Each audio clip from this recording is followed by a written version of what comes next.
Welcome, everyone. We will begin shortly.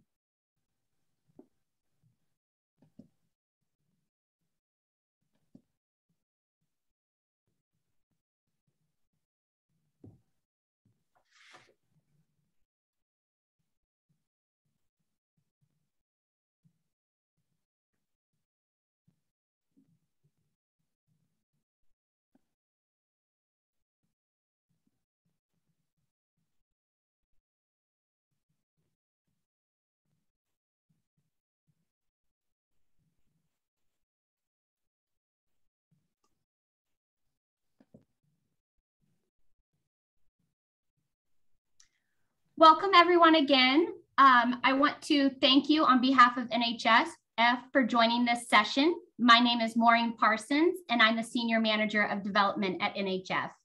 Welcome to Public Health, Women's Health Issues. For privacy purposes, please change your Zoom name as it's shown on the screen.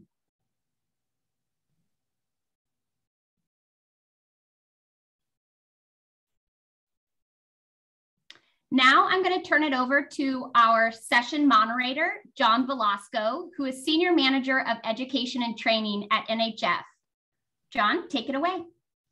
Thank you so very much, Maureen. It is a pleasure to be here with everyone. And thank you and welcome everybody to BDC. We're all so excited for the next couple of days and all this great opportunity to not just network, but also to have this amazing speakers to learn from.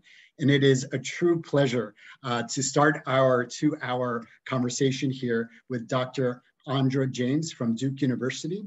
And she's going to be focusing on maternal mortality and blood disorders. And someone who is currently working on these projects here at NHF, I am truly excited for this presentation. So Dr. James, all yours. Thank you very much for that kind introduction. And let me see if I can manage the technical aspects here. Always a challenge.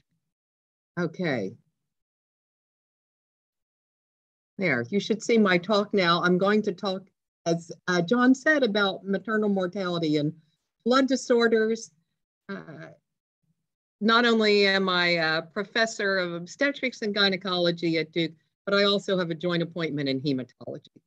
Blood disorders are my passion. With respect to disclosures, I receive research funding from Coagulant Therapeutics, and I receive consulting fees from Cirrus and Octapharma. With respect to an overview, I'm going to talk about bleeding and clotting in maternal mortality in sickle cell disease. I'm going to touch on geographic and socioeconomic factors in maternal mortality. I'm going to mention a couple of medical risk factors for postpartum hemorrhage.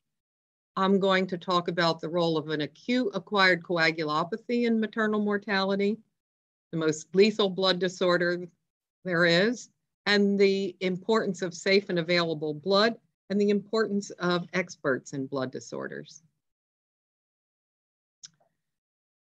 So this is a map of maternal mortality by country. You can see in the light colored areas, countries such as the United States and Canada and North America. You can see the European countries. And you can see that they have a maternal mortality rate of between 1 and 20 per 100,000. And this is in contrast to the dark areas on the map, which have countries with maternal mortality rates of up to 1,000 per 100,000. And in 2017, the latest year for which data are available, there were 300,000 deaths to mothers worldwide. Now, among these 300,000 deaths, over a quarter and the highest percentage were due to hemorrhage.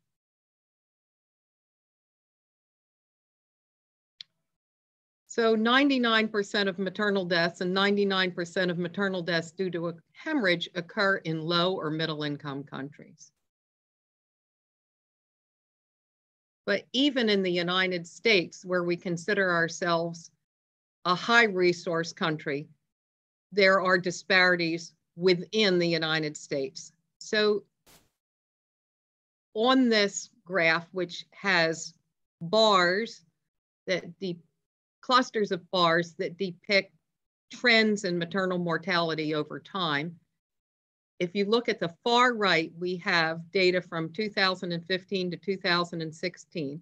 And if you look at the bar on the very far right, you see the maternal mortality rate for white women in the United States for the latest years that were available, and that is 10 per 100,000 live births. And that's in contrast to the purple bar, which is 3.5 times that rate, or 35 per 100,000 deliveries. And that is the maternal mortality rate for Black women in the United States. And even in a high resource country like the United States, 12% of maternal deaths are still due to hemorrhage. And interestingly, if you combine that with the proportion of cerebral vascular accidents and pulmonary embolism, 30% of maternal mortality is due to either bleeding or clotting disorders. Now, we know that there is a high rate of maternal mortality among patients with sickle cell disease. And I don't expect you to be able to read the print here, but let me tell you that along the left-hand side are studies from various countries, both high-income countries and low-income countries. Countries that have high rates of maternal mortality and low rates of maternal mortality. And no matter what the country is, the sickle cell disease confers a 14-fold increased risk of maternal mortality. And I think that certainly when I was a young doctor, I thought that this was because of the anemia itself. And indeed, pregnancy strains the need for blood production. Red blood cell lifespan is about 3 to 4 months in the average person, but only about 12 to 16 days in sickle cell disease. And the demand for blood production during pregnancy cannot provide adequate blood supply for a pregnant patient with sickle cell disease and her unborn baby. So invariably, the woman with sickle cell disease becomes severely anemic during pregnancy and requires blood transfusion, but that is not the life-threatening complications that lead to maternal death. The life-threatening complications that lead to maternal death include maternal thrombotic complications, which are increased 2 to 5-fold in sickle cell disease, and infectious complications, which are increased 2 to 13-fold, and SIRS is systemic inflammatory response or severe sepsis. And preeclampsia leads to increased maternal death in sickle cell disease. It is increased 2 to 3-fold over the risk in other women.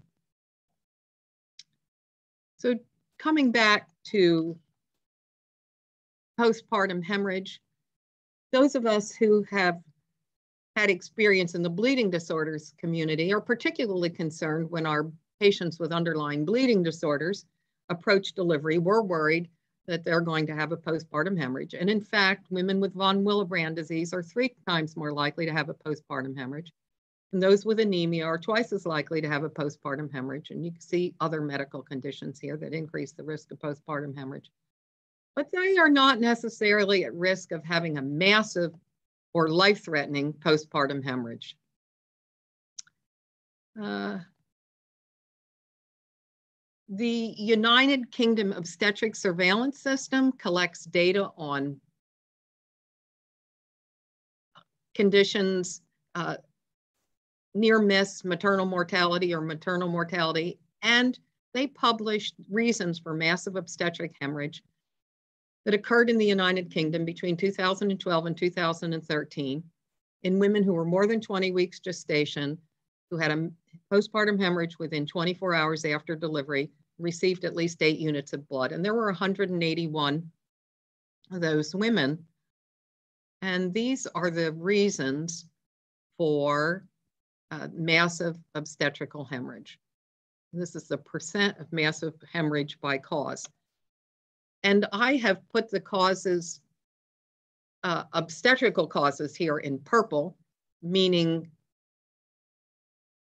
hemorrhage due to the placental site of the uterus. I've put those causes in purple here. That accounts for about 75% of the massive hemorrhage. The red is trauma or uterine rupture, in other words, surgical reasons for massive hemorrhage, and that accounted for about 20%. And then there was another 10% due to other causes, but that was likely infection and not likely an underlying or inherited blood disorder. At our institution, we tried to find out exactly why these massive hemorrhages occur that led to abnormalities in coagulation. And we looked at 30 patients who had massive hemorrhage and developed abnormalities of coagulation among 12,476 deliveries in the 5 years between 2000 and 2004. And except for one patient who had a liver disorder, not an inherited disorder of coagulation, none had a pre-existing coagulation disorder. The coagulation disorder or coagulopathy that developed as a result of massive postpartum hemorrhage occurred quickly and rapidly in the process of the hemorrhage or its treatment itself. Now, what are the mechanisms of this disordered coagulopathy, or what I would describe as an acute acquired coagulopathy? Well, it may be dilutional, especially with failure to replace clotting factors with blood products. In other words, failure to give plasma or cryoprecipitate and just give red blood cells. Or it could be due to severe thrombocytopenia, as occurs in the HELP syndrome, hemolysis, elevated liver enzymes, or low platelets. It may occur as a result of disseminated intravascular coagulation, or DIC, which results in the consumption of clotting factors and platelets, which occurs in placental abruption, amniotic fluid embolism, sepsis, or acidosis. May result as failure of liver synthetic function. In other words, the liver doesn't produce enough clotting factors, as occurs with acute liver failure of pregnancy, otherwise known as acute fatty liver. May occur with excessive fibrinolysis, as occurs in shock, or it may occur with multiple or other mechanisms. I'd like to circle back to the hemodilution or failure to replace clotting factors with blood products. Blood products are absolutely essential to the survival of pregnant women who experience massive hemorrhage. And this occurs in about 1% of women who deliver require blood products. But there is a marked difference in the level of access to blood in between low and high income countries. The whole donation rate, however, is an indicator for the general availability of blood in a country, and it differs according to the income of various countries. The median blood donation rate in high income countries is 31.5 donations per 1,000 people. In upper middle income countries, it's about 15.9 donations per 1,000 people. And in lower or middle income countries, it's about 6.8 donations per 1,000 people. And in low income countries, about 5 donations per 1,000 people. Now, we can't do randomized controlled trials and see just what is the effect of a lack of blood availability, but we have learned some lessons from our patients who refuse blood. Jehovah's Witnesses have an increased risk of maternal death due to blood refusal for religious reasons. There are a couple of small studies where this has been documented in a study from Mount Sinai Hospital in New York. The increased risk of maternal mortality was 44-fold. In a North Middlesex hospital in the United Kingdom, the increased risk was 65-fold. And in the Netherlands, the risk was 130-fold. And there isn't very much else that can increase the risk of maternal mortality higher than that. So this is the same data I just presented on the slide before the last one, only it's depicted graphically. Blood donations per 1,000 by country's income. You can see that there are high rate of donations in high income countries and a low rate of donations in low income countries. And this is an indication of blood availability in these countries. And interestingly, this blood availability inversely predicts maternal mortality, such that in those regions where there are low blood availability, like Africa, there are high rates of maternal mortality, and in Europe and North America, where there are high rates of blood availability, there are low rates of maternal mortality. And I also want to point out that the same phenomena holds true with the availability of blood experts. I'm using here in this slide ISTH membership as an indicator of availability of blood experts. And ISTH, not all of you on the call may be familiar with it. It's the International Society of Thrombosis and Hemostasis. And you can see in Australia and New Zealand, there are 8 ISTH members per million population. In Europe and North America, there are 2 ISTH members per million population. In South America, there's about 1 member per million population. In Asia, there is less than 1. And in Africa, there's less than 0.1. And that doesn't really reflect just how troublesome the situation is. 70% of the ISTH members in Africa are just in 3 countries, and that is Nigeria, South Africa, and Egypt. And in 42 out of 54 African countries, there are no ISTH members at all. So, and if we look at these regions, the regions with more ISTH members have lower rates of maternal mortality, and those with lower membership or lower indicator of numbers of blood experts have higher rates of maternal mortality.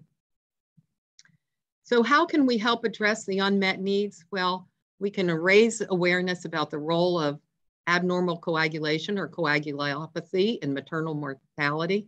We can relentlessly advocate for blood availability and safety, which is critical in helping women survive postpartum hemorrhage and help get women with sickle cell disease safely through pregnancy.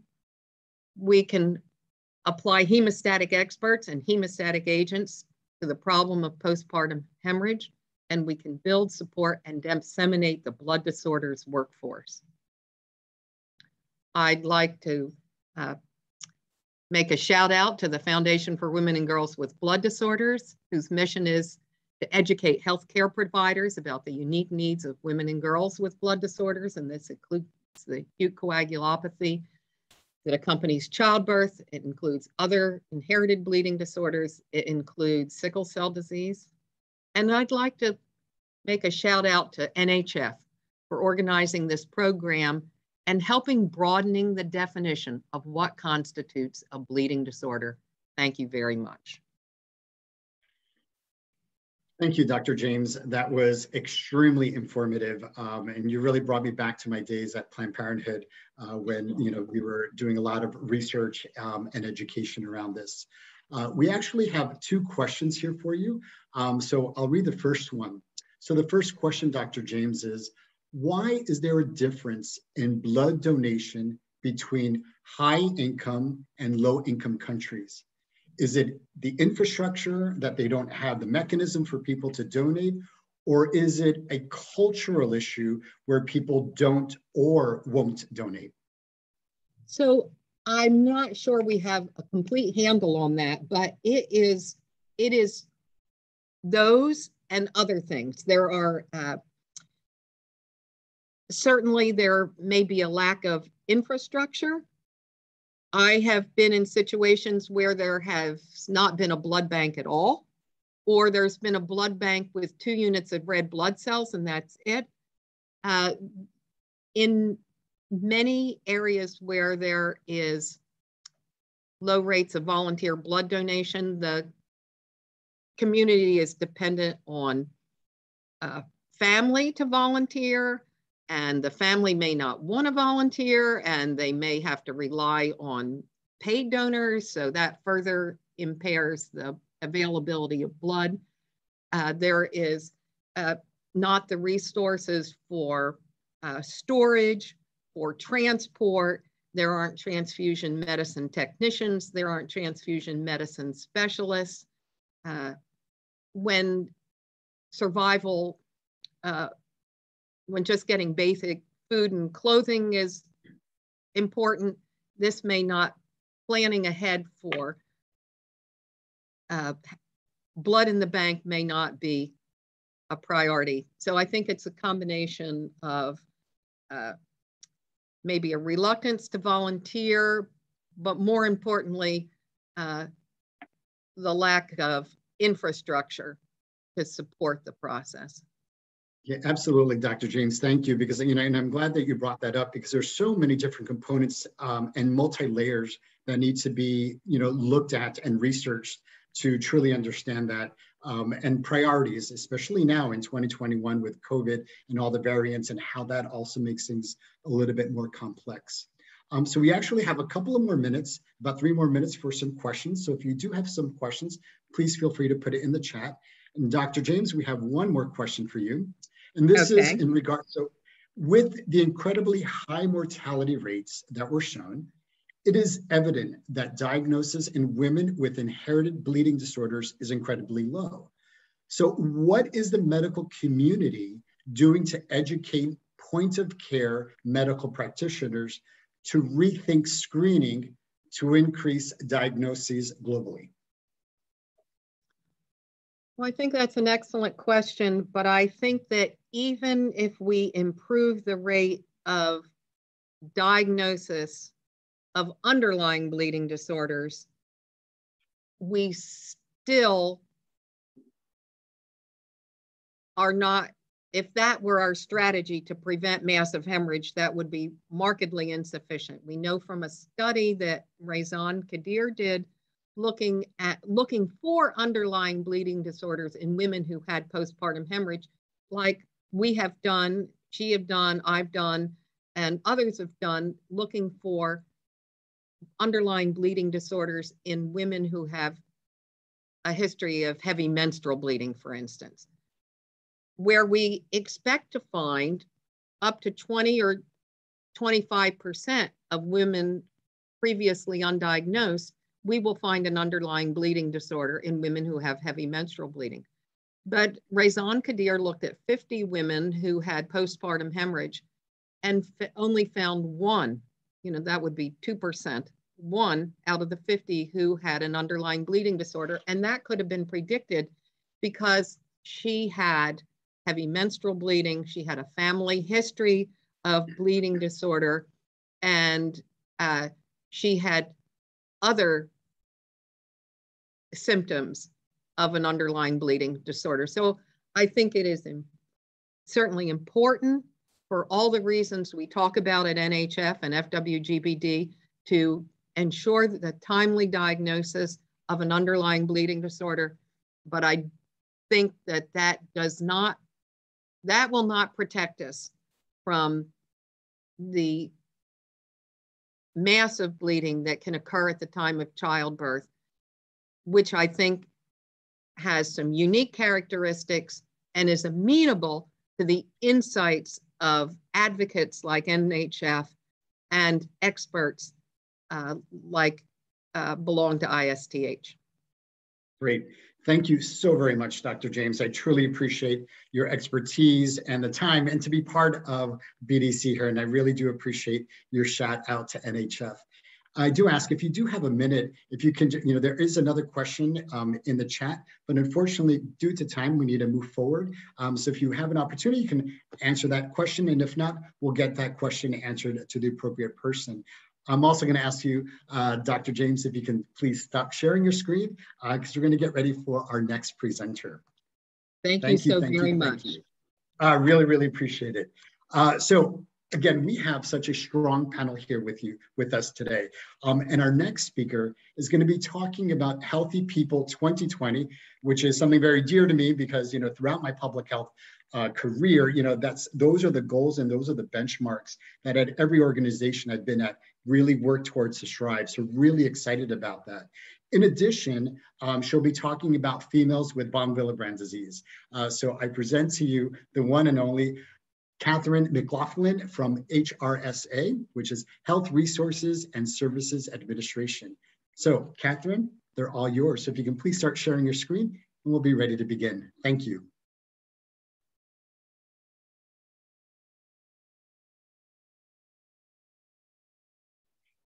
And Katherine, if you have an opportunity, if you can please just unmute yourself, we'd greatly appreciate it.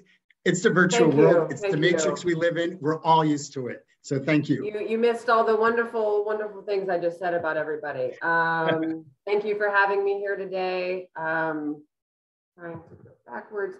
I'm here to talk about healthy people.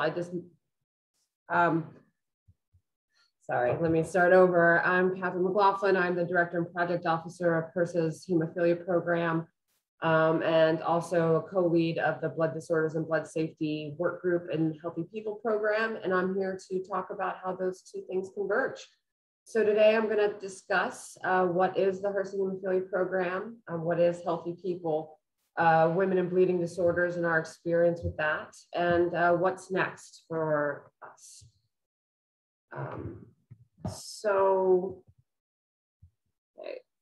Sorry, my screen has seemed to, oh, there we go.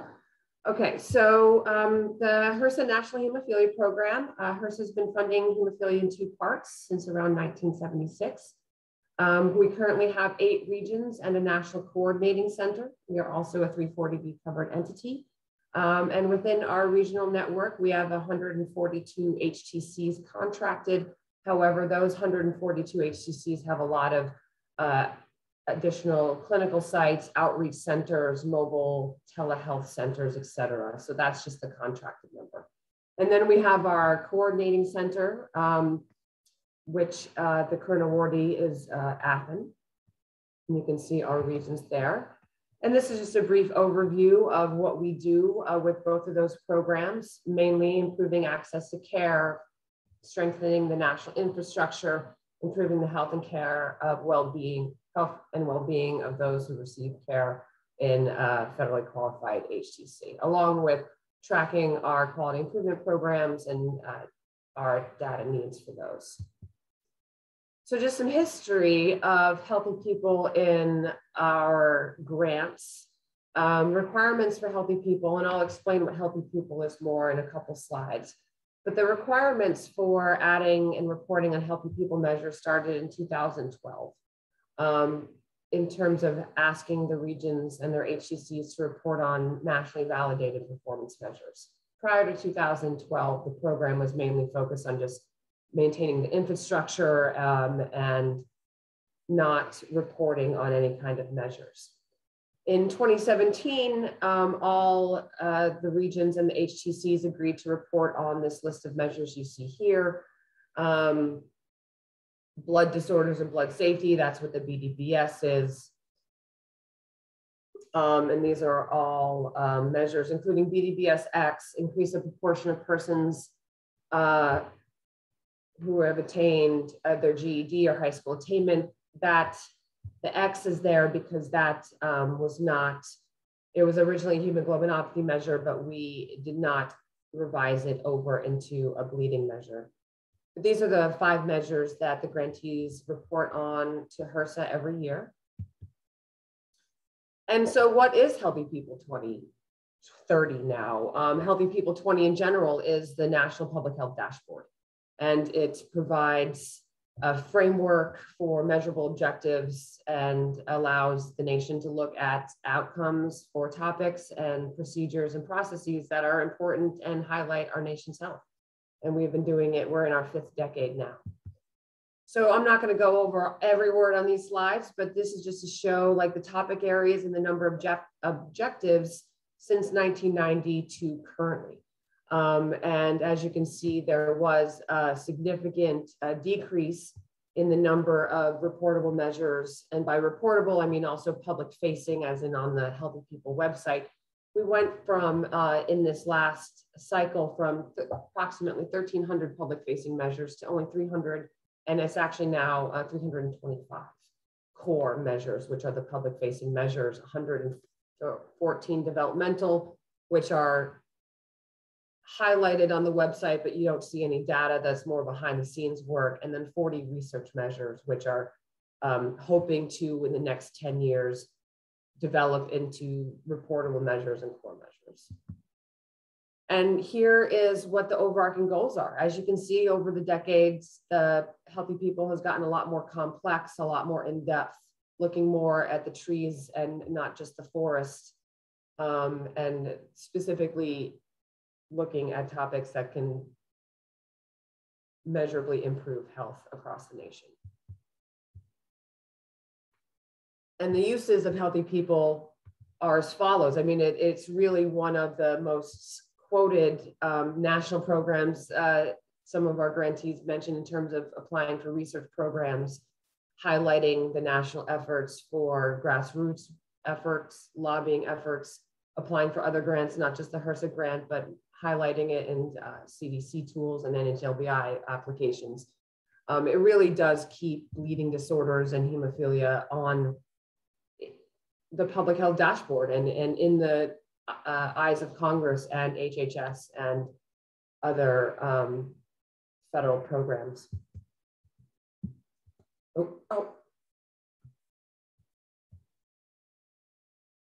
So what is the Blood Disorders and Blood Safety Work Group and topic objective? So the topic objective was added to Healthy People for Healthy People 2020. And it was developed in 2008 by a multi-stakeholder group run by the CDC under 3 headings: hemoglobinopathies,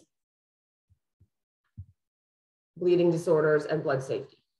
The objectives were originally developed based on current data collection methods, including NHLBI's RUSH pilot project and CDC's Universal Data Collection Project, which was their original hemophilia surveillance project.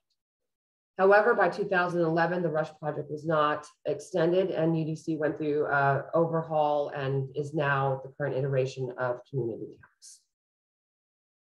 So in 2012, we had the following list of measures in bleeding disorders, and we had to review and see what the national data sources were. So we had vaccinations in bleeding disorders. We had several VTE measures. We had, as you can see here, increase the proportion, increase the proportion of providers who refer to women with bleeding symptoms, suggestive of inherited blood disorders for diagnosis and treatment, and increase the proportion of persons with von Willebrand disease seen in specialty care centers who are diagnosed by 21 years of age, and then reduce the proportion of persons with severe hemophilia who have more than 4 joint bleeds per year. So what were we going to do? I come in to the program in 2011, and in 2012, there was a mid-course review that highlighted the lack of data for these measures in terms of a national data source. As I mentioned, RUSH wasn't extended. UDC revise their data tool, their registry tool. And Hersa and NHLBI were both co-leads of the work group. The BTE measures were overseen by ARC, who was not involved in our work group. And we had to come up with a way to save our status in this program and our visibility in healthy people. So in November 2012, the National Hemophilia Program Coordinating Center, in conjunction with our regional networks, convened a stakeholder meeting, and the groups were developed to review all the current objectives and see what we could salvage and what we could move forward with and revise. Since Hersa and NHLBI were in charge of the work group, there were processes in place to revise the measures. And so after the stakeholder meetings, which involved the regional staff and the CDC Science Advisory Committee to community counts, we looked at all of the measures and agreed to move forward with revising two, the joint bleed measures and the von Willebrand measures. And so we were moving forward with that process. And then in November 2014, NHF held a strategic summit on von Willebrands, which changed the way we looked at the VWD measure. In April in 2015, revisions were developed and submitted to HHS for approval. In spring 2016, revisions to the von Willebrand disease objective were accepted. And in November 2016, the revisions to our joint bleeds measure were accepted. And we were really excited and celebratory and looking forward to really digging in to, this 4 years of work the program put into this effort. And in April 2017, the Office of the Assistant Secretary of Health and Human Services, which is where Healthy People is funded, they released recommendations for implementing 2030. So we went from completing our revisions to having to plan for the future. So what happened to BDBS 14? During this objective review between the grantees and the Science Advisory Committee, while the value of this measure was highlighted and praised, unfortunately, we did not have a data source for this. There was no way to capture referral data. When this was drafted, ACOG, the American Committee of Obstetrics and Gynecology, was suggested as a possible data source, but that did not pan out. So despite knowing the value of this measure, we as the work group could not move forward with this, or as the grantees or CDC, we could not provide the data for this. So unfortunately, this measure was archived and it does not appear in any fashion in Healthy People 2030. So in terms of the revision to the von Willebrand measure, while it previously only was tracking females based on NHF's very own strategic summit, that highlighted that VWD affects men and women equally. And however, it's viewed as disproportionately affecting women. And it is viewed as male patients, as clinicians, as a women's disease, leading to some stigma. We decided to revise the measure to focus on both genders. However, within the reporting, it was split out into men and women. So women were not diminished. It was just we wanted to include men to try and lower the stigma and improve education so that it could be seen as a condition affecting both genders. So the work had to continue, as we said, in terms of the implementation of 2030, we had to, we were alerted that it was going to be drastically scaled down. That objectives, that as I mentioned prior, that objectives were going from 1,300 public facing to what ended up as 325, and that the objectives would either be core, public facing, developmental, or research. In spring 2018, after a lot of discussion with the Federal Interagency Work Group, von Willebrand's disease was removed from proposed core measure status, as it was seen as a weaker proxy measure, meaning that similar to referring women with bleeding disorders, for the von Willebrand's disease, we could count how many women and men came into HTCs, and we could count by what age they showed up at the clinics, but we could not actually count whether or not they were referred. So hence it being a proxy measure and not exactly going for what we counted to. However, there's still value in that. So we moved it back to developmental. So it's still on our, in our measure set.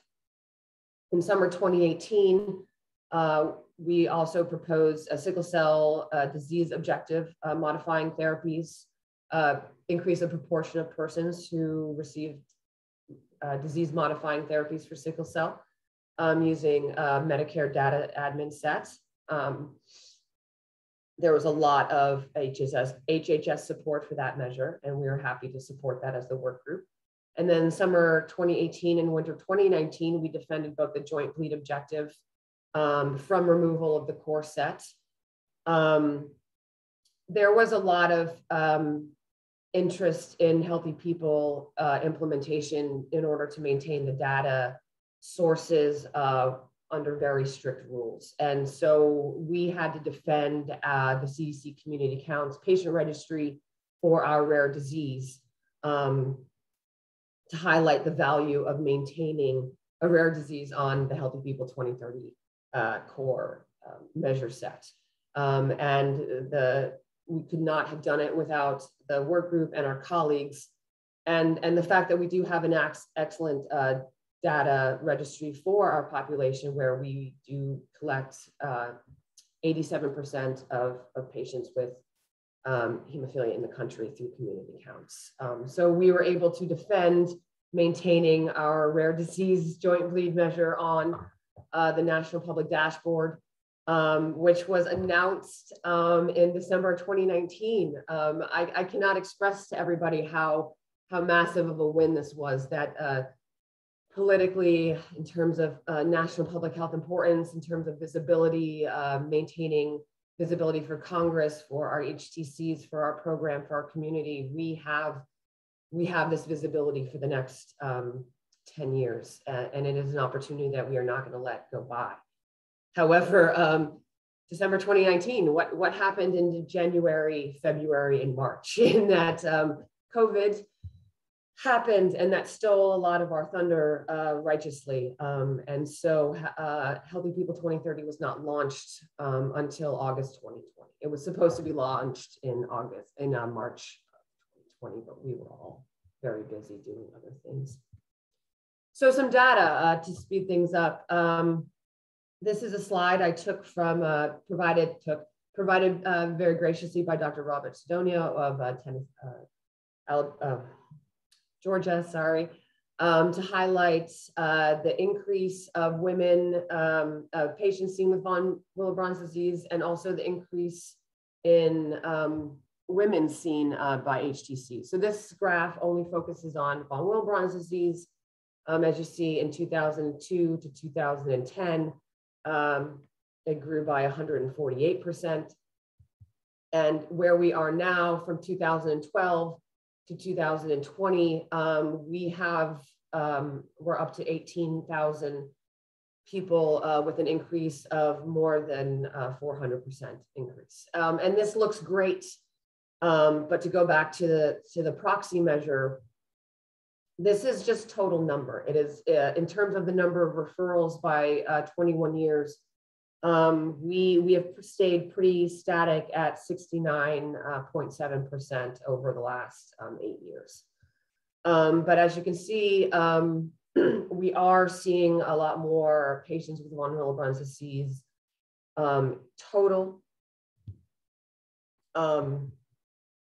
And also in terms of the type between males and females seen in HTCs overall, it is pretty much about equal, 55, almost 56,000 to 50,000. So we are seeing a lot more women in HTCs these days. We are seeing more von Willebrand's patients, more than just hemophilia. And why is something that we are asked. And one reason, I am not saying that this is the only reason, but one reason that can be pointed out is in 2002, Hersa, our 2002 funding opportunity announcement highlighted and put a special emphasis on improving service delivery for women, children, youth, and families. So this was the year that Hersa asked our HTCs, our regions, to start counting and reporting on women in particular. And that was a specific shift in what has previously been seen as a male-dominated condition such as hemophilia. I'm not saying this is the only reason why there's been an increase, but it is one thing that should be counted towards the change in at least reporting to Hersa. So what's next?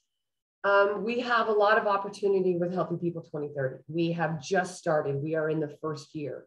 We have a joint bleed measure, reduce the proportion of persons with severe hemophilia who have 4 or more joint bleeds a year. And that is publicly reported.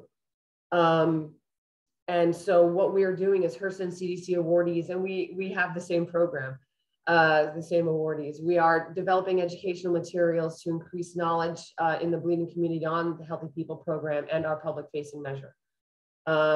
We have put out a media release through the coordinating center on the launch of Healthy People and the inclusion of our joint bleed for Bleeding Disorders Awareness Month.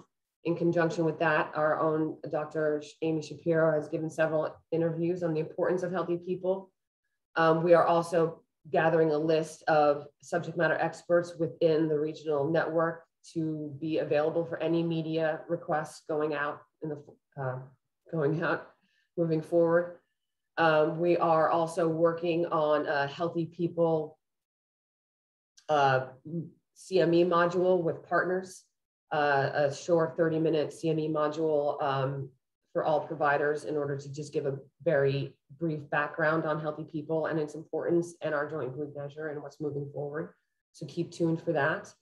Also within Healthy People, there's a process for proposing new objectives or revision to current objectives.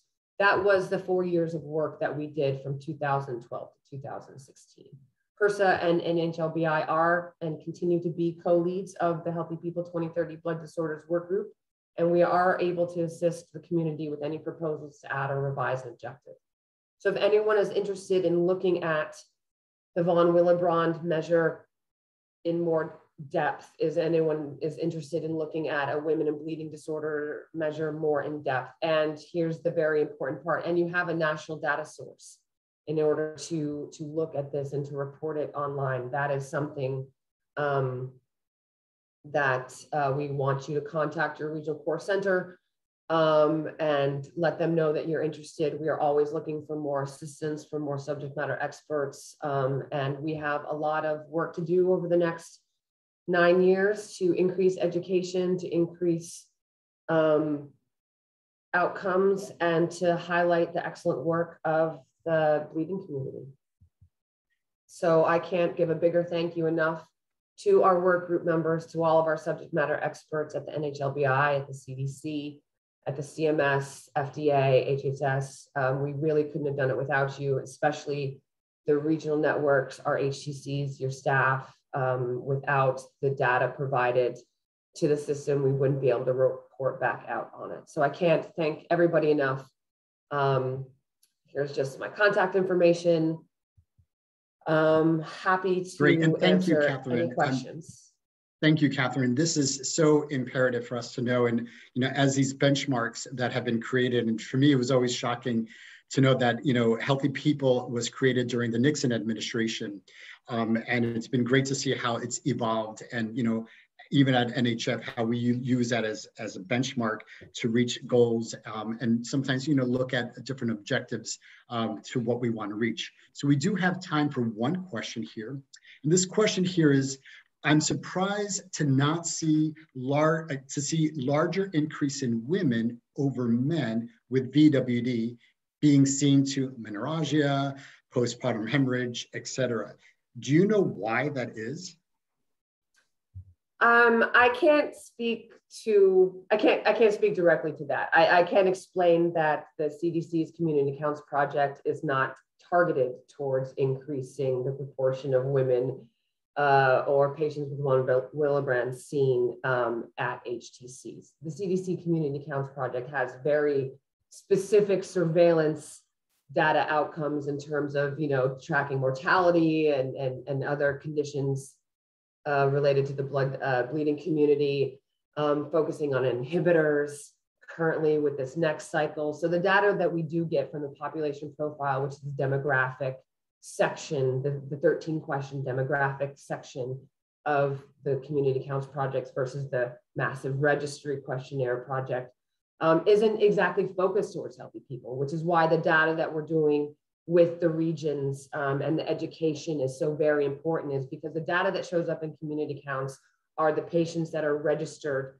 within the HTCs. And those HTCs have a very significant and important focus on registering inhibitor patients and, POPs, previously untreated patients, and getting those clinically important patients there, which is why the education aspect on our side is also important, because if people know what's important, they might have that extra time to add additional disease conditions for the CDC registry there. But we're also working with Athens through the coordinating center on the data that's collected in the program that's not community counts, the other data that we have access to, and trying to look at the more general populations and see what we can look at besides just severe hemophilia with joint bleeds, and try and paint a more holistic picture.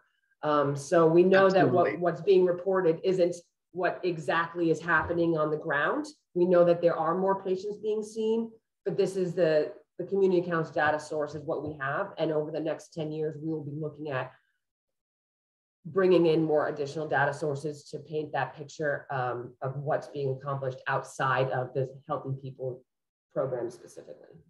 Great, thank you so very much. And thank you for that question also. And as a reminder, please feel free to, as we have continue with these great speakers, to add your questions in the chat feature. We'll make sure that we have, at the end of every session, have a 5-minute opportunity to hopefully have a Q&A. So thank you so very much for that information. And as you can tell, I'm pretty passionate about healthy people and just those benchmarks.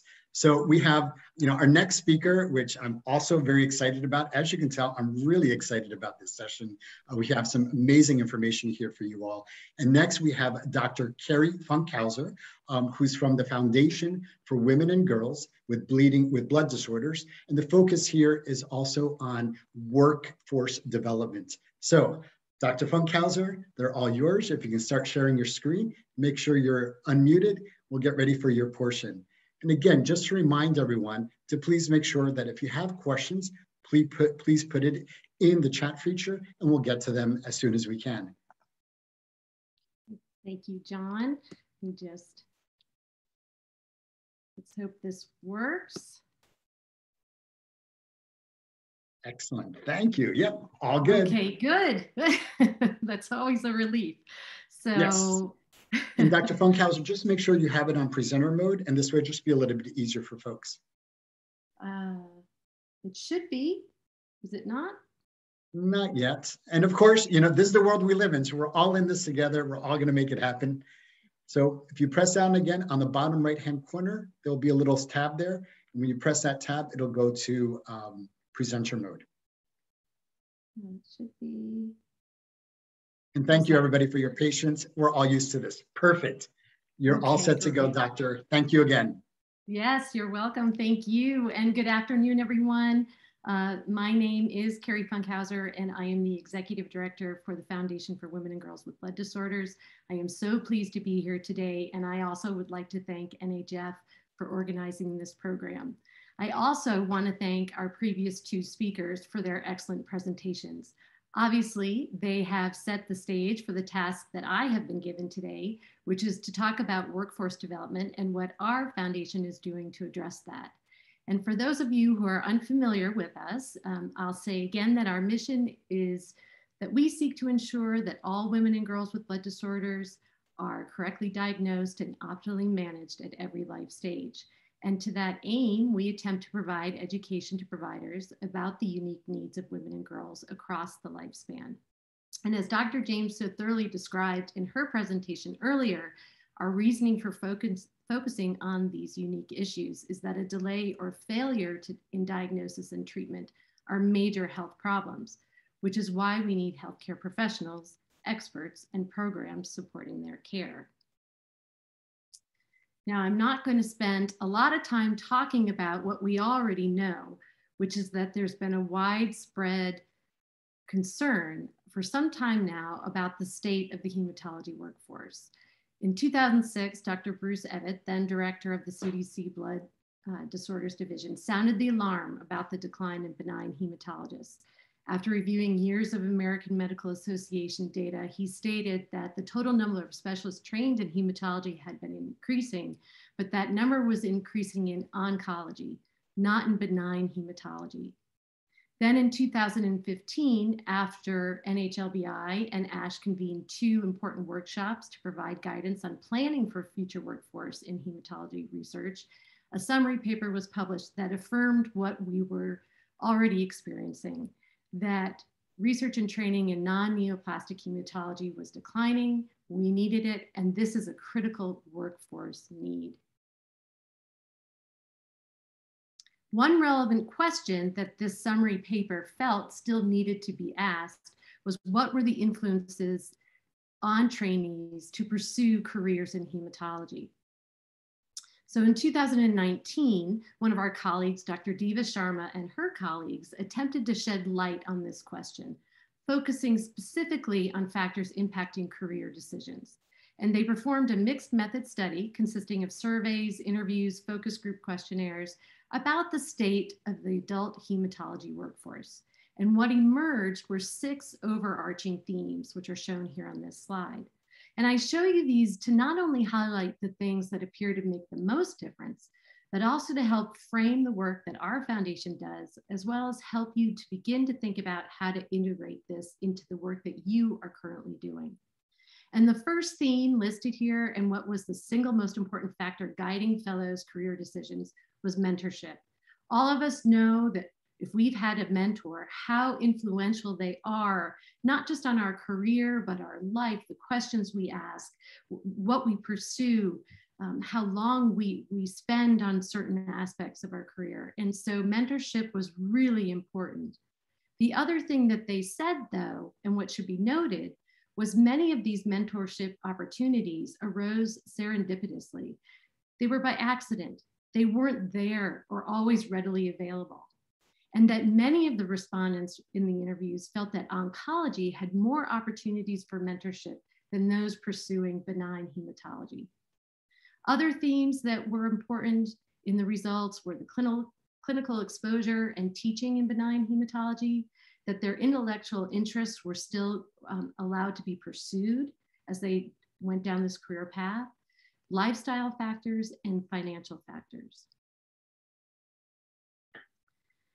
The perceptions of the respondents in this, this work were also captured, and they supported the themes, but they were a little bit more negative in terms of how benign hematology was perceived, and perhaps influenced why some did not go down that path. They felt that training was largely focused on malignant rather than benign hematology. They felt that there was lower job availability and job security compared with solid tumor oncology, that there was lower income potential, and that there were fewer research funding opportunities. So as we reflect on those key themes and perceptions from that research, I want to share with you a few things that our foundation is doing, which integrate the themes and perceptions we just reviewed in order to address the critical workforce needs.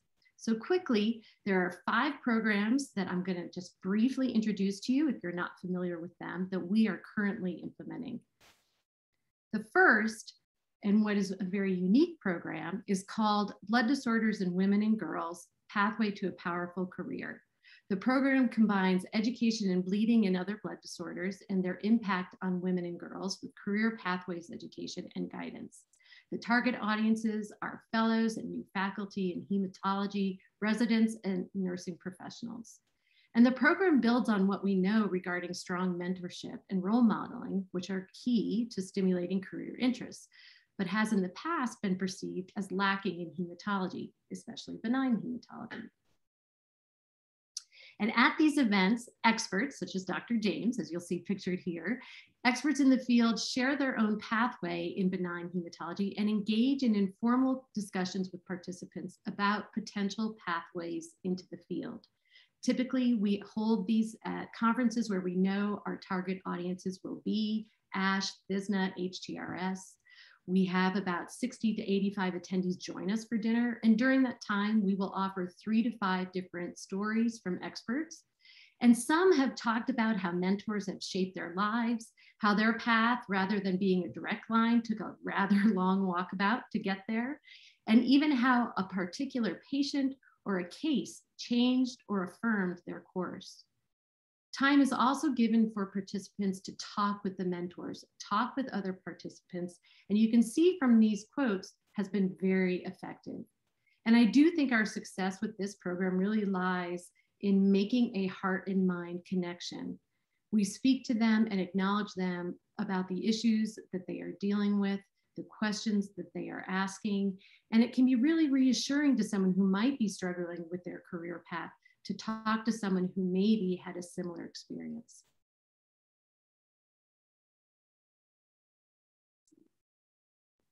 My computer just froze. Hold on. There we go. So speaking of questions, I do have one, and it's something that I think it's very quick, and you only have to decide in your head. If the answer is showing right now, I'm sorry, but the question is, which factor below is one of the top 2 motivating factors in guiding a fellow's career decision? Is it location, research opportunities, or their colleagues? And the answer is research opportunities. These opportunities need to be made available, and that's the implication of this for our work. Not only was this a theme in the 2015 summary paper, but it was also a strong theme in the study performed by Dr. Sharma and her colleagues. So while mentorship is the single most important factor in guiding a fellow's decision about their career, the data does suggest that it is also important to have research opportunities, and obviously it's important for many reasons. So one of the programs that we offer is called Promoting Excellence in Women's Health, Optimal Management of Women and Girls with Bleeding Disorders.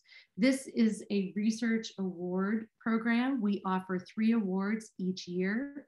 And the purpose of the award is to foster and sustain interest and knowledge of the next generation of healthcare providers in translating research into clinical care that will ultimately improve the lives of women and girls.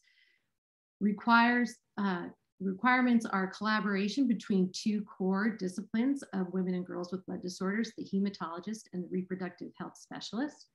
And it supports an opportunity to conduct hypothesis generating projects in these 3 areas. And a key component is also that it requires strong mentorship and protected research time for the recipient. There are awards available right now, and there's a call for applications for these until the end of October, so please spread the word. A third program that some of you may be involved in or have already heard of is our Learning Action Network initiative. We have 2 right now. Some of you may be very familiar with our first Learning Action Network, which is the Women and Girls Bleeding Disorder Network.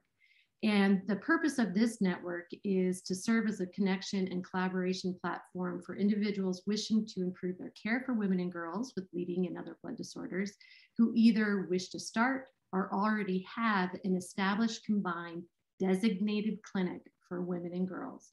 It's not a menorrhagia clinic, but it is a combined clinic between hematology and women's reproductive medicine. It's comprised of representatives from HTCs as well as other healthcare institutions. And the initiative started in 2013. It started with 7 members and has grown to an impressive network with over 220 individual members from 71 healthcare institutions located within 40 states. There's 1 location in Canada, and then there's also a location in the Netherlands. Part of the success and what I believe is important about this initiative to workforce development is because it offers numerous things for its members. The very first thing that it offers is exposure to mentors and that relationship building that it builds through Ask the Experts, collaborative research projects, case studies, and clinic development. We also offer ongoing educational opportunities for our members. We bring in experts to talk about a variety of topics that they choose. We support the pursuit of intellectual interests, individual as well as collaborative with members. There are research projects and there's subcommittee work that they can be involved in. And then they also are able to address common concerns and issues that they would not be able to do on their own. So I think those are some of the key reasons why this initiative has really helped to interest individuals in this career path. Another important initiative of ours is the support and development of combined hematology and reproductive medicine clinics. So as Dr. Diva Sharma and her colleagues noted, several suggestions in their study were offered as how one might address workforce-related issues. And one suggestion given by program directors was that new care models for clinic practice were needed. So our fourth strategy encompasses just that and involves supporting the development of these combined designated clinics for women and girls with blood disorders. And in 2013, when we first started the LAN, there were only 5 designated combined care clinics that we could find. And I'd like to pause for a moment and give us hope regarding workforce, because from our work, we are seeing an increased interest in this line of work and an increased interest in collaboration among disciplines to get this work done. And this is evident by the growing number of clinics, both for pediatric patients as well as adult women. And today we have over 45 designated combined clinics across the United States. Some of these are listed here. These are just examples, obviously. The Spots, Dots, and Clots Clinic at OHSU, the Girl Squad Clinic and the Go Clinic in Indiana. And then we also have several adult women clinics that have been started as well. A second suggestion that was given in Dr. Sharma's work for improving the workforce had to do with increasing exposure and education in the area of benign hematology. And obviously advancing and enhancing knowledge among hematology professionals and other professionals is the reason we exist. But I should point out that other disciplines need this information too. There was a study performed by Dr. Jennifer Dietrich from Texas, a founding board member and also a current LAN member, where she surveyed 241 OB residency programs regarding the education they received on heavy menstrual bleeding. In the data, what they saw was that these residents reported they received 9 hours of training in medical management of heavy menstrual bleeding their intern year, and they received 11 hours in their second, third, and fourth years. 67% of them reported that their training in HMB and bleeding disorders was sufficient. However, less than 25% reported that they would send tests for specific bleeding disorders, and many of them inconsistently asked appropriate questions regarding bleeding history. So one of our newer initiatives is to develop curricular and educational models for various disciplines regarding diagnosis and management to provide reproductive health professionals information and education and training about hematologic issues, and provide hematology professionals about reproductive issues to help with their care. So obviously, as you can see, our foundation is working actively to promote and support and encourage a dynamic workforce in order to adequately and efficiently address women's concerns. But I need to point out that we are not doing this job alone. Other organizations and individuals are doing their part too and need to be congratulated, such as NHF for having this program today. And it's good because workforce development needs a partnership approach. There's no single strategy that will solve this issue. So while we are doing certain things, there are other things that I think would help that all of us could individually do. And I've listed several of them here. One of the most important steps that I think we need to do is to bring our community along. What I mean by that is that many in our communities don't know of the amazing work that is being done. Our work is not promoted enough. People need to hear about it. They need to hear that you have services or research opportunities or mentorship programs, or that you, in fact, are willing to be a mentor. So we need to communicate this. We need to shout it from the rooftops about what we are doing and support this work. And the last thing I just want to say is we also need to consider staff well-being. That was one of the issues related to reasons for not going down this career path, was that the lifestyle that a benign hematologist lives with the work that they are doing was not pleasant, I should say, or they were just not, they were stressed, they were burnt out. And so if we spend more time looking at staff well-being, we may encourage more folks to get involved with this work. So I will end it there, John. Dr. Funkhouser, thank you so very much. I mean, what incredible, powerful information you're providing. And you know, what I appreciate about your presentation is that element of hope. And I think in where we are in the history of this planet, we need more of that energy. We need more of that focus. And then also, you know, looking at burnout, you know, having, you know, worked in a field where there was a lot of high burnout back in the 90s in HIV and AIDS, you know, something that we can all relate to. So really appreciate you bringing that up. So we have 3 questions for you. Okay. And our first question is, do you ever hold these pathways to a powerful career sessions at advanced practice events and programs? And because it apparently it's like, this is a hidden gem that we have not tapped into. We would love to. And obviously, you know, we've spent a lot of our time holding them at ASH, but we certainly would like to hold them at other venues as well. And once we get past our current circumstance, we are going to be looking at, meaning COVID, we will be looking at holding these at other meetings and conferences. Absolutely. Excellent. Thank you. And our second question here is, Dr. Funkhouser, how can people or organizations who want to explore supporting the foundation get connected with you? Well, that's a great question. Please just feel free to email me. You can go to our website, which is fwgbd.org. You can always email. We have a chat area where you can send us a message. We're very quick to respond. We're a small staff, so your messages will not get lost. And we are open to that all the time. So please reach out. And that's the best way, is to go through our website. Absolutely. Yes. Websites are obviously very important, and that element of networking as well.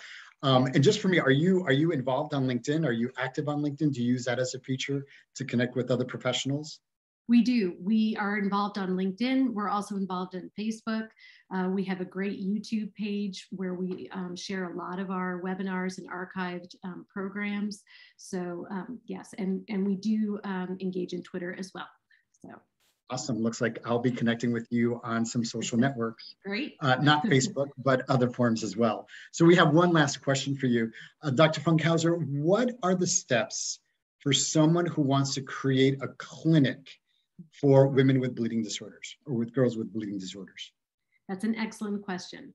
I would say the first step is to reach out to me. Please feel free to email me, kfunkhouser@fwgbd.org. I can put that in the chat. We'll have a conversation about what you're envisioning at your center. There are some steps that we like to take, but then the biggest thing that we would do is to link you with our current Learning Action Network and get you involved with them, because we set up mentorship calls between established centers based on your patient population and things like that. We can find the best fit for you to talk about everything from staffing, marketing, billing, all of it. So the first step would be just email me and I'll get it in motion. So. Awesome. And because we still have 2 minutes, I'm going to ask you a professional question in terms of burnout. What does Dr. Funkhouser do to prevent burnout? What do you do? What kind of gems can you give us? That's a good question. And I should probably take more of my advice, but no. One, I think, I'm lucky to work in a work environment that I am very happy with and enjoy. I think one of the things is making sure that our colleagues' voices are heard and we're supporting them, giving them time for family. I mean, a lot of our workforce dealing with women and girls are women. A lot of our providers are women. A lot of them are caregivers, have families of their own, are still pursuing an educational path as well in the same time.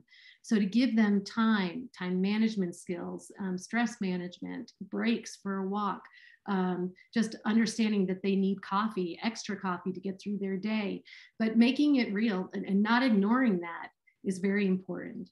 So walking is great. Having a peer you can confide in. Chocolate is always encouraged. So. Absolutely. Hey, those are great. That's great advice, Doctor. And I will definitely start adding more of those in. But I'm going to invite you and everybody else who's here. Is what's also great about this year's virtual conference is we actually have 9 yoga and meditation sessions that are on demand. So I'm going to invite you, Dr. Funkhouser, to explore those, and everybody else who's on there. You can definitely look them up. They're available to you all throughout the whole conference. I'm really excited about that. So thank you again, Dr. Funkhouser, for bringing that element of hope and inspiration to all of us. So we're going to get ready for our next speaker. So thank you very much again, Dr. Funkhouser. So next we have Whitney Armijo from HFA. And we're going to be looking at here and exploring Women in Research Engaged While Distancing Program, or the WIRED program. So Whitney, really excited to have you be part of BDC this year, and really excited for your presentation. All right, thank you so much. I'm really excited to be here, and the presentations we've had so far have been amazing, and I'm so glad to be a part of this. So as John said, I'm Whitney Armijo. I'm the research project coordinator at the Hemophilia Federation of America, and I'm here today to talk about WIRED. As John said, that's Women in Research Engaged While Distanced. This was a project that was funded through the Patient-Centered Outcomes Research Institute, and we ran it last fall. But before we get into WIRED too much, I want to give a little background information. So HFA ran the PRIDE project from 2017 through 2019. The purpose of this project was to educate the general bleeding disorders community more about research and try to instigate some interest in research in the community. Through that project, we actually identified a few segments of the bleeding disorders community who were really interested in participating in research, but who didn't have opportunities to participate. And the foremost group that we saw was women. The women were, if anything, the most excited about participating in research, but they said that they just didn't have any opportunities. So then we created the first program, that's Females in Research Sharing and Translation. And that ran from 2019 until 2021. We just wrapped it up a couple months ago. The goals of the first program were to understand the current levels of research participation in females in the bleeding disorders community. So entirely focused on women, and then to identify the gaps and barriers in research participation. The long-term objective was to increase female influence and engagement in research development, implementation, and dissemination. So essentially, we want women to be involved in the whole process, from planning to implementing to sharing what was learned from the research. That's obviously ongoing. We didn't solve that problem in 2 years, but we're hoping that through this project, we're able to help that happen more. So from 2019 to early 2020, we prepared for and then conducted 4 focus group sessions with women at local member organizations. We had a 5th one planned, but due to the stay-at-home orders for COVID-19, we did that one over Zoom. But the focus groups showed that women are generally,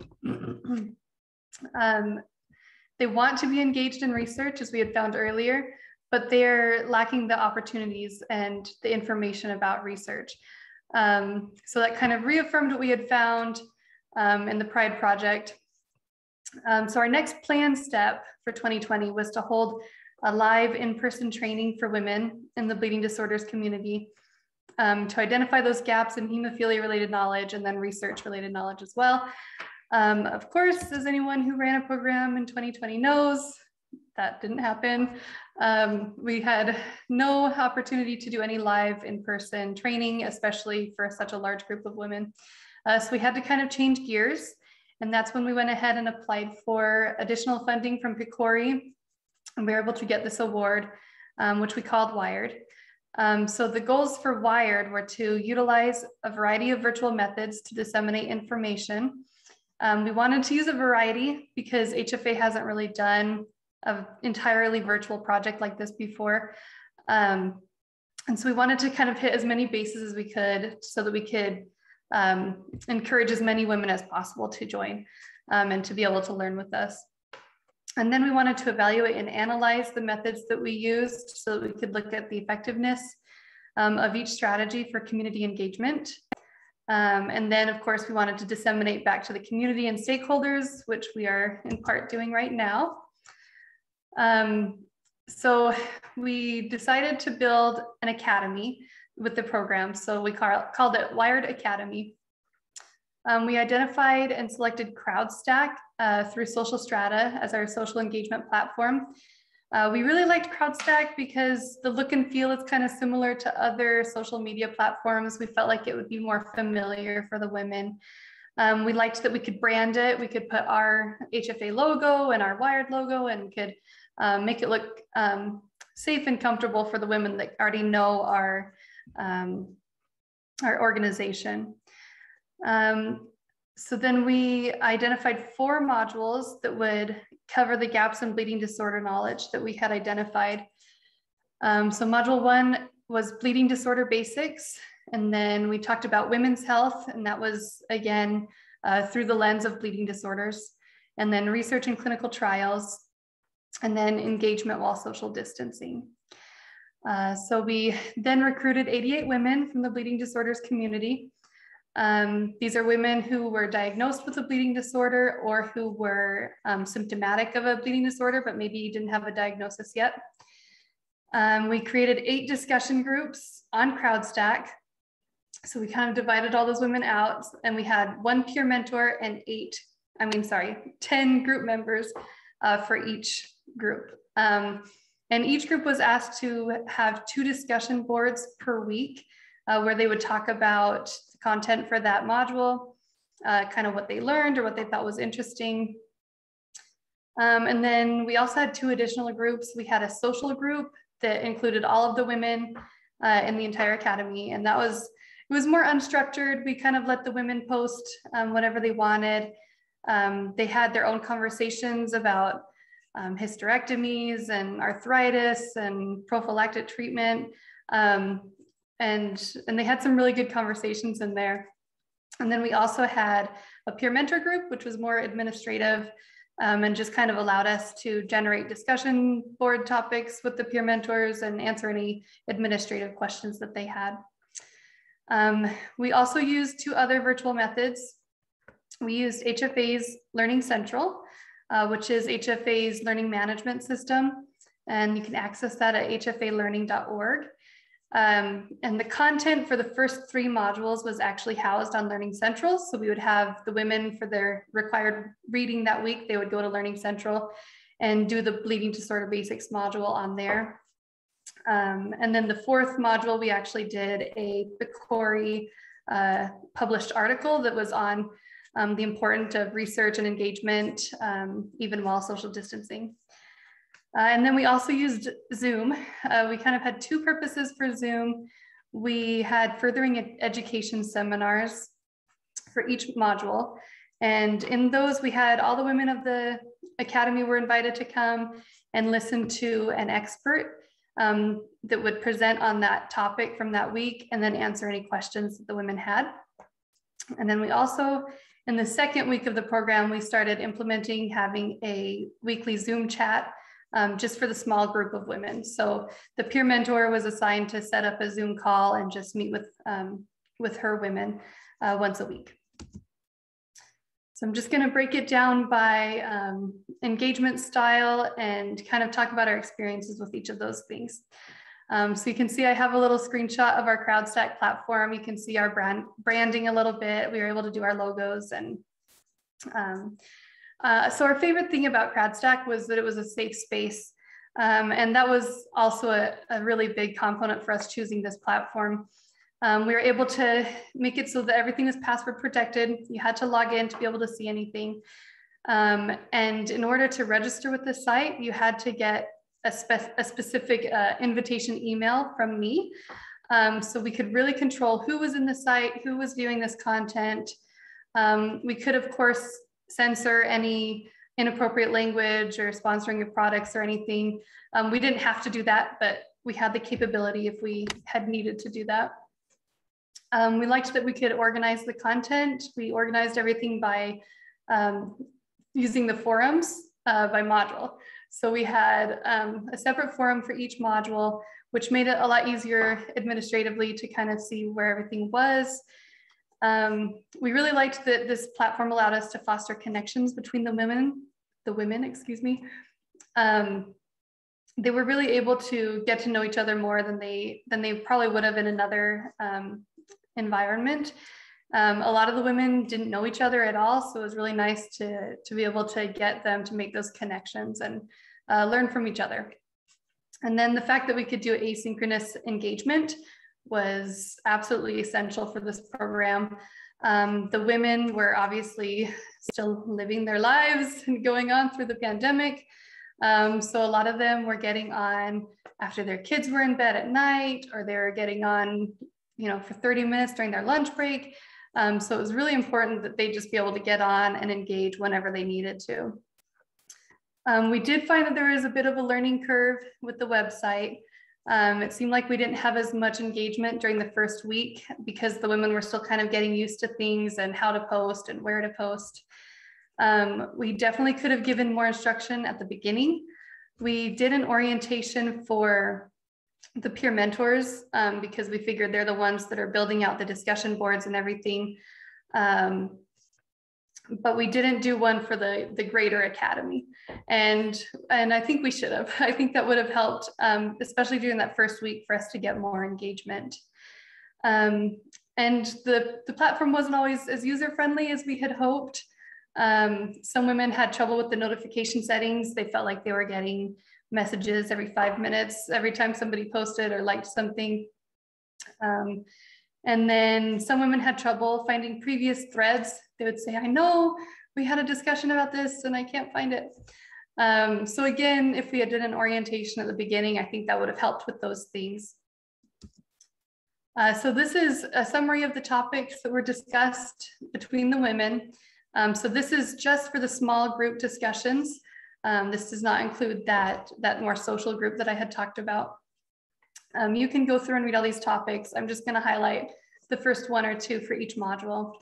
So for bleeding disorder basics, a lot of the women shared how old they were when they were diagnosed and how a lot of times they felt like they were older than maybe they should have been.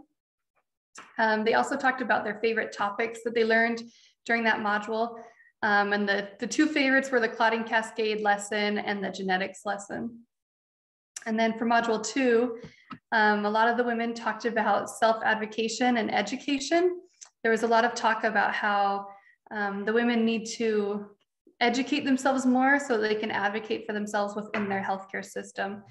And there was a lot of advice that women would give to each other to say, you advocate for yourself, you go to your doctor and you fight for your needs, Then in module 3, research and clinical trials, the women talked about their past experiences with research. Most of the women who had experience with research said it was research that was not related to bleeding disorders. There were some women who had bleeding disorders related research experiences, but it was more secondhand experiences because it was their son who had done a research trial or some other relative. Really no women said that they had any personal firsthand experience with bleeding disorders research. So again, reaffirming that fact that we need to encourage more research in this population. And then for module 4, engagement while socially distancing, the women talked about what research topics they would research if they could. And then kind of in the context of social distancing, how would they research those topics in a socially distanced way? And then they also talked about motivation for PCOR, for patient-centered outcomes research. And many of the women said that they want to participate in research to help the future generations of women with bleeding disorders. They talked about their daughters, their grandchildren, their nieces, and how they want their experiences to be better than the ones that they've had in their own lives. So next I'll talk about Learning Central. Again, I have a little screenshot here for you of the landing page for Learning Central. So the women really liked that we had real members of the community represented within the modules. So when you open a module, you kind of see a picture of a person and they say, "Hi, I'm John, and I'm going to take you through." But it's a real community member that's depicted there. And so some of the women recognized them and were like, "Hey, I met them at a conference or something." So that was really fun for a lot of the women. Some of the women said they even liked the knowledge questions. So we asked questions at the beginning of each module and then at the end of each module so that we could get a pre-test and post-test score. And we'll show you that on the next slide. But a lot of the women said they enjoyed those questions because they helped them focus and feel like they were really learning what they needed to learn. The women also reported that they liked the 2-tiered format for bleeding disorder basics. I mentioned on the last slide that they liked the clotting cascade lesson. And so within that lesson, you can choose if you wanted to have a more scientific explanation of the clotting cascade, or if you want more of a basic explanation. And a lot of the women really liked that, and they actually went through and did both because they thought it was just really cool to have it explained in 2 different ways. So overall, the women really enjoyed the content. They felt like it was relevant and that it was accurate and really helpful for them in their own lives. We did have some technological trouble, little glitches that kind of arose. And so we just tried to address those as they came up. And then some women had trouble switching between this site and CrowdStack. We tried to have links to send them back and forth. But it was just a little confusing. And I think, again, if we had done an orientation, that would have really helped with that confusion. So this is just showing the change in knowledge for each of the modules.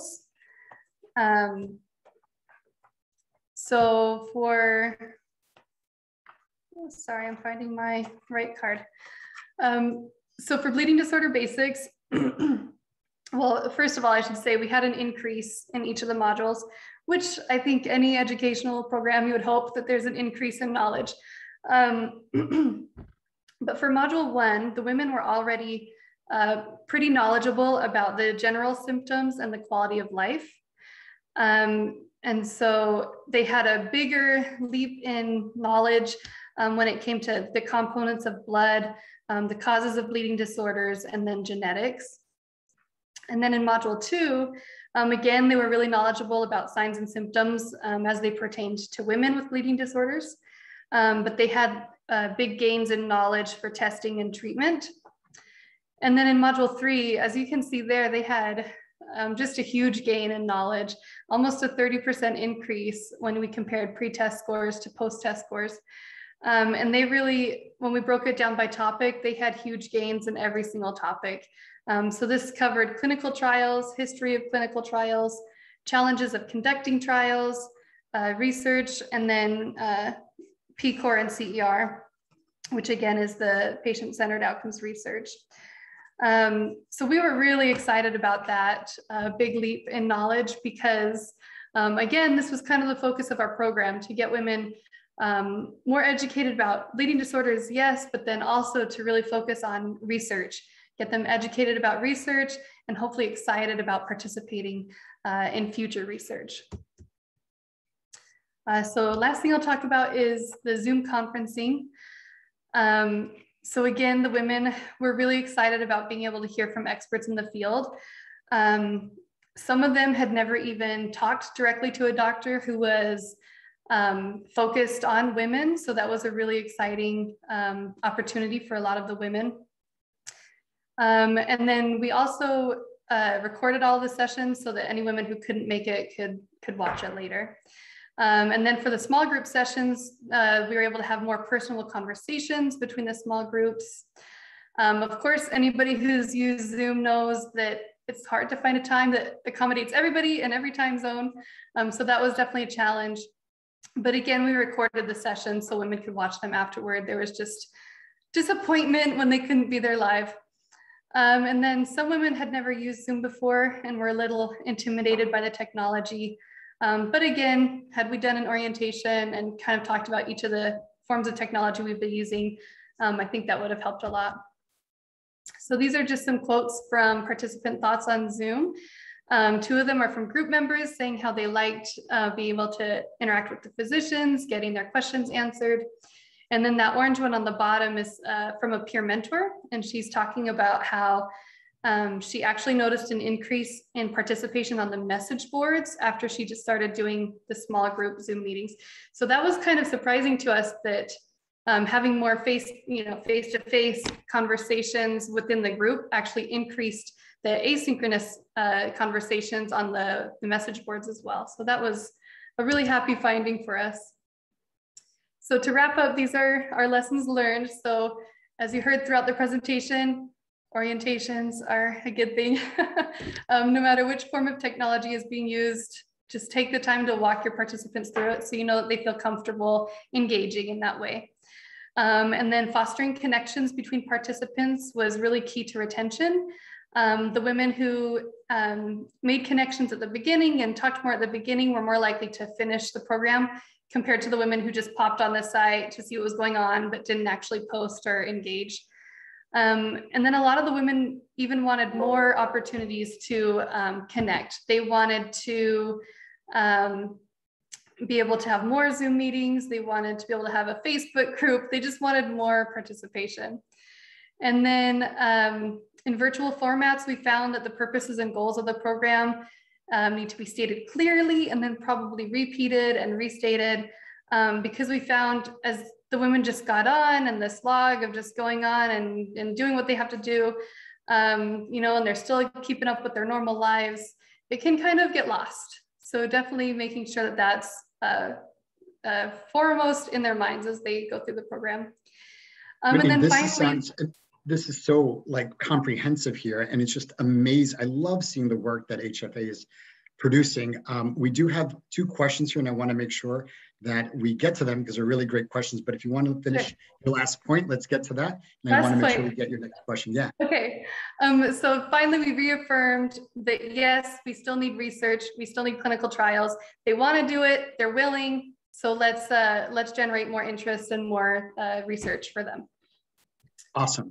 So the first question here that we have, Whitney, is was there a training component with HCPs and researchers in your outreach and education with Wired?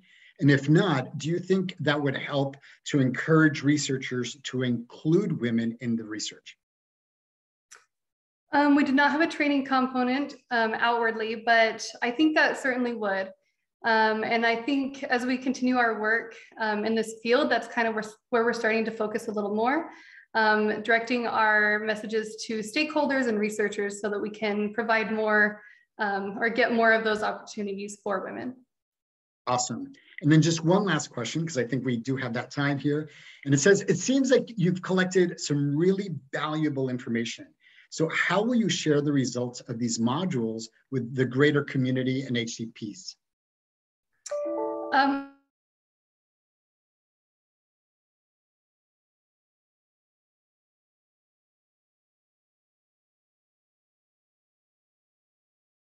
And unfortunately, it looks like we might have lost Whitney here, which it's the world that we live in. So thank you again to Whitney for this information and for, for just really explaining the platform and all the different levels that are there. And definitely looking forward to, for myself, exploring it and learning from it, because I really do appreciate that component of not just networking, but the support for folks. So this actually brings us to our last speaker, one of my favorite folks at NHF, the one and only Dr. Michelle Witkoff, who's done incredible work, especially during my tenure at NHF, really seeing the opportunity to collect data for a greater purpose. So Dr. Witkoff is going to be talking about using CVR to promote self-advocacy and empowerment for women. So Dr. Witkoff, they're all yours. And just please make sure you unmute yourself. Thank you. Thank you, John. I was just trying to get everything up there. So thank you, everybody. I'm the closer here. I hope that we have a strong close after all of these amazing talks from these amazing women. This is an exciting program, and I appreciate John's moderation of this. He's done an excellent job. So I'm excited to talk about community voices in research. And how we can use that to promote self-advocacy and empowerment for women. These are my disclosures. And community voices in research is what we term a community-powered registry. It allows NHF to provide a 360 view of what it is like to live with an inherited bleeding disorder. This is direct from the patient or from the subject matter experts' voice, their experiences. It encourages these people to become active participants, active partners in research and their healthcare, similar to what HFA is doing also. And it also helps us to identify research priorities. So how and why is this really important to us, especially in the research field? The data that we are gathering can be used to support programming and education. We're using it within NHF to do that. HTCs and other organizations could use the data in a similar fashion.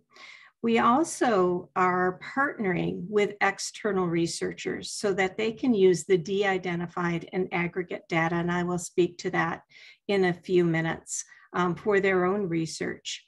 And this data can also be used to support grant requests, whether it's through our chapters or through other organizations, as well as NHF itself. We started Community Voices in Research back in 2018 with input from the community. We didn't want to do this in and of ourselves. We actually looked at some other really old community registries. Specifically, we looked at the Nurses' Health Study that has been maintained by Harvard University since the 1970s. And that started as a survey of nurses to understand what the effects of oral contraceptives were on women. And they got such an amazing response in 1976 that they repeated it the next year. And again, got an amazing response, 80–90% response rate. So that turned into a public health study and is one of the largest public health studies of women that we have to this day, and has been going on for 40+ years. And when we started talking about this, we thought, what if we could do something similar? You know, if we had something 40 years ago to have gone through the HIV crisis, the hepatitis crisis with our community, wouldn't that have been amazing to have had those experiences from the people who lived them? But we don't, and we have to start somewhere. So this is where we went to the community and we asked through focus groups that we held for about 6 months across the nation, what do you think is important from a registry? Why do you participate in research? Why don't you? And we took all of that input from community chapters, other HTC providers, healthcare providers, our federal partners, AFN, our industry partners, and other patient organizations.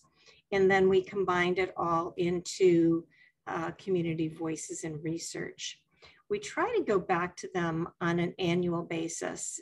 We incorporate our stakeholders for updates and for clarification as to, are we on the right track?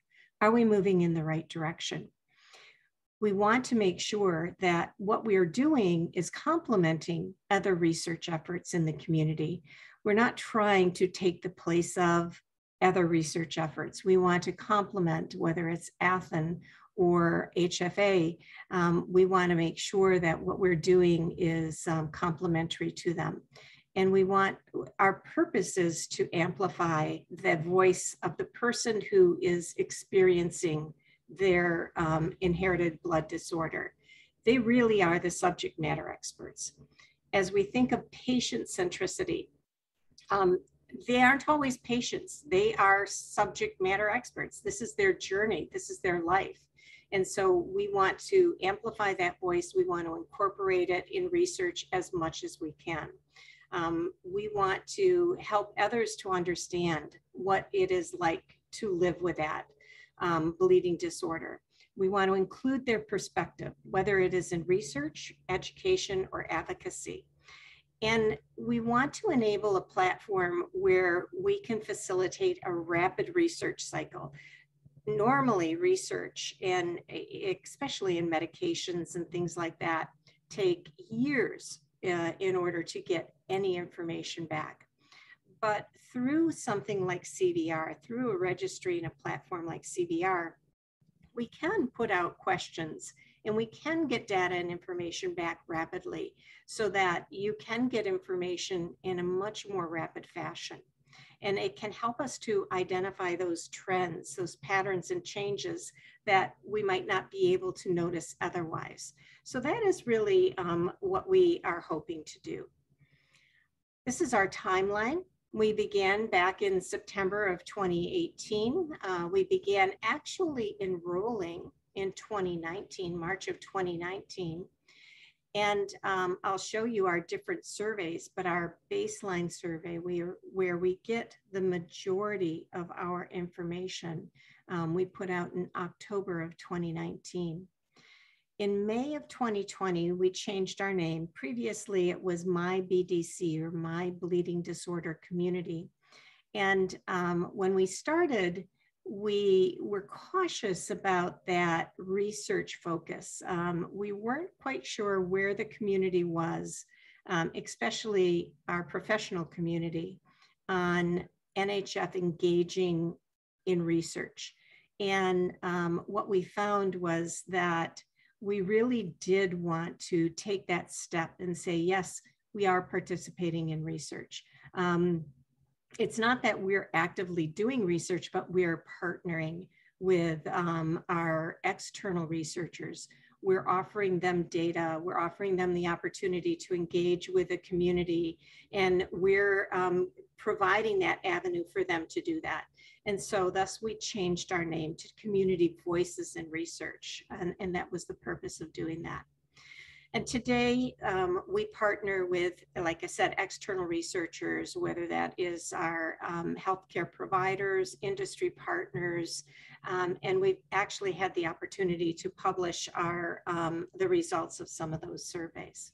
So how do we do this? We do it through self-reported information, and we gather that information through electronic surveys. This is an electronic platform.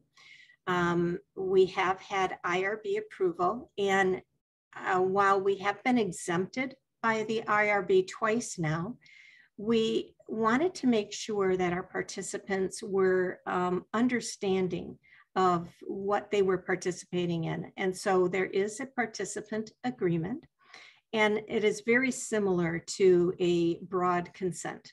It has all of the elements of a broad consent. Once they read and agree to that, then they can go into their enrollment survey, which just takes a couple of minutes. It gives us some basic demographics. Then they get a baseline survey that gives us a wide range of information. And we have this for both somebody who is living with an inherited bleeding disorder, as well as their unaffected family members. So this again engages that entire community. we have what we call hot topic surveys. And these are surveys that, again, looking at that rapid research, there's something that might be engaging at the moment. To try it out back in 2019, there were issues in the community about vaping. It was a hot topic in the general community, and we were wondering how that affected our inherited bleeding disorder community. So we did a hot topics survey on vaping. When COVID first started, we did one on COVID. We partnered with a PhD student on pain, and we've done a logging survey. So these are just examples of some of the hot topics that we have the possibility to do. And then we're going to be coming out with a core survey or an annual survey that will be looking for, again, patterns, trends, and changes, because we can follow these participants longitudinally. One of the things that we heard from our participants was that as they participate in different surveys or research, they never hear anything back. And so we offered them a personalized dashboard. Once they complete their baseline survey, they can go in and sign into a dashboard that actually gives them information about the survey they completed, and then allows them to compare themselves to everybody else. And this is done in a de-identified aggregate manner. So they're able to see how they compared on issues like pain, mental health, on women's issues, things like that. We also are developing what we call a CVR printed record, in that they can fill out a survey that gives information about themselves. They can print this out, and then that they can take to a healthcare provider, a new dentist, their primary care, and it gives background information that they can update and change on a regular basis. So we wanted to look at this from the perspective of what's in it for me? How can this be of value to them? And then we also have educational resources. If it's Mental Health Month, we put in mental health topics. We have an educational resource on acetaminophen and how to calculate your daily dose and how you're taking it. And in the future, from a research perspective, we're looking at the possibility of a clinical trial finder specific to the inherited bleeding disorder community. We understand that it's difficult to navigate the clinicaltrials.gov. So is there a way that we can bring in those clinical trials that our community might be interested in and offer them in a way that is understandable to the community and that they can navigate more easily, and then reach out in an easy fashion to investigate them? So that's something we're looking at. This is the type of information that we gather. And as you can see, it's very different than other registries that you might see. So different than Athens or other places. And again, this is because we want to collaborate. We want to walk alongside and be a place for gathering data that can add value to other databases too. We don't want to duplicate. We want to look at how we can work collaboratively with these other groups. As I said, we have been IRB approved. We also went through the NIH and got a certificate of confidentiality, which protects the privacy of anybody who participates and the sensitivity of the data. The data is always reported out in an aggregate and de-identified manner. And we have a platform vendor through Arbormetrics that maintains the highest standards. So let me show you real quickly the personalized dashboard. When I talk to you about being able to report this information back out to our participants, this is what they see. If you were a participant, there would be a small area in each of these tiles that would say, this is how you answered the question. We don't see it here, but you can see on the far side where the filters are, and you can filter according to different areas. So sex, you can filter male, and you can see how men responded in each of these areas, or you can see how women responded. And then you can see under the intensity of pain, you can look at those different bullets at its worst on average. Under impact, you can look in the past 7 days to see how bad was the impact of pain for these different populations. So it's a very dynamic dashboard that shows you these things. And across the top, you can see the different topics that we do offer to them right now. Pain, medical marijuana. We understand that this is being utilized in our community, but we really don't have a grasp as to how. And we can see here that it's really used heavily for pain. Anxiety is the next reason that it's being used mostly for. And then again, you have your filters and your diagnosis on the side, and you can look at the effectiveness of it also. So these are things that aren't being followed other places, but we have the opportunity here. This is for women's experiences, and I'll show you these again in a different format later on, but again, demonstrating the dynamic nature of this. You can actually, under the average clot size, you can use a drop down and bring those, look at that in a different way. How much did pain associated with your periods interfere with household chores, social activities, or usual social and work activities?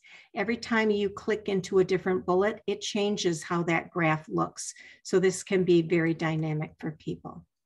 So how can we use this data for advocacy? We have social media cards that we can share with people that takes that information from the dashboard and puts it into a social media and manner, and we can use this for education. We've also developed a fast facts sheet, and we can do this for all of these different areas. We can pull any of this information out that we have on our dashboard and put it into a simple handout that you can either use in a electronic form, or you can have it in hand. And if you want to go to a legislator, if you're doing an educational program at a school, or if you're working with a payer, anything like that, and you want to show this data, then you have this on hand. You can have it color coded, you can have it black and white, however you want, but you can use this data to support whatever you're talking about for things like Lansing days and other things like that. So this type of data is really important, and it's available to you. This is our women's issue or women's issues fast facts. And when we talk about how an inherited bleeding disorder can be associated with pain, how it can interfere with their social activities, how many women are experiencing either a misdiagnosis or a change in their diagnosis, those types of things. So in summary, I know we're coming to the end and my time is short, but I just want to impress upon you that CVR is the direct, unfiltered voice of the patient. And while we recognize that their individual stories are always important, they really are the subject matter experts, or what we're calling SMEs. It's really important to be able to add data and statistics to those individual stories to be able to strengthen the power of those stories when they advocate for themselves, wherever that may be. And CVR is an opportunity to do that. Community-focused registries such as CVR can add that power in a very amazing way. And we're really hopeful that we'll get more and more people to support that. Right now, we have about 1,200 people who are enrolled, and we have about 850 who have completed their baseline survey. So we're gathering a lot of data, and we're pretty excited about the opportunities that we have here. I wish I had more time to share with you some of the things that we have available through CVR, some of the other opportunities that we have, but I know that our time is really at an end. So maybe another time. Thank you, Michelle. And unfortunately, I don't want us to get cut off. You have some great questions here that unfortunately we're not going to get to, but I do want to ask at least a few of them if we have time. We might have a grace period. but also really excited that this program, these initiatives are also in Spanish, which, you know, as a Latino is extremely important to know that it is inclusive of the Latino community. So really, really excited that that's also part of the mission here. So here we are with the first question, Michelle. We would love to know how the, we would love to know more about the data. So, and these are some of the questions that we're getting. So you talked about a future clinical trial finder that would be enormously helpful. Do you have a timeline for that resource? We don't have a specific timeline. It is something that we're investigating for 2022. Okay, excellent. The other question that we have here is, somebody was, hold on, we're just going through all of these. And I apologize about this. So here's a question about the data. How do you use the data that is collected from the hot topic surveys? And we're getting a lot of these types of questions here regarding that data. So can you talk a little bit more about that? Sure. So that data, we have not published that yet. What we have published was a study. It was called a discrete choice experiment that we did with an industry partner, and that was published. And we had a remarkable response. And what's great about this is that this is a wonderful opportunity for us to engage the community in research. We're able to go right out to them and say, do you want to participate in this? And they have been just amazing at responding, going, yeah, I do. And they've done these really complex research studies that aren't drug related, but are giving us information about like their preferences for things like gene therapy and other types of therapy. So this is the type of thing that we have the ability to do with CVR, and the data for that was published. We're looking at how we can publish this later on and make this more. Right now, the data is available to our participants, but we're looking at how can we maybe put this in a more public format. Great, and we have one last question, which we'll hopefully have a quick answer here, and is, what is the actual goal for total enrollees? I mean, what is your ultimate goal here? And this is gonna help you just create that energy to get us to reach to that number. I think that we would love to, when we started this, we thought we would love to see 5,000. And we're at about 1,200 right now. But what's important is that these people complete their surveys, because then that gives us more information that we can, put into our dashboard, and we can use for.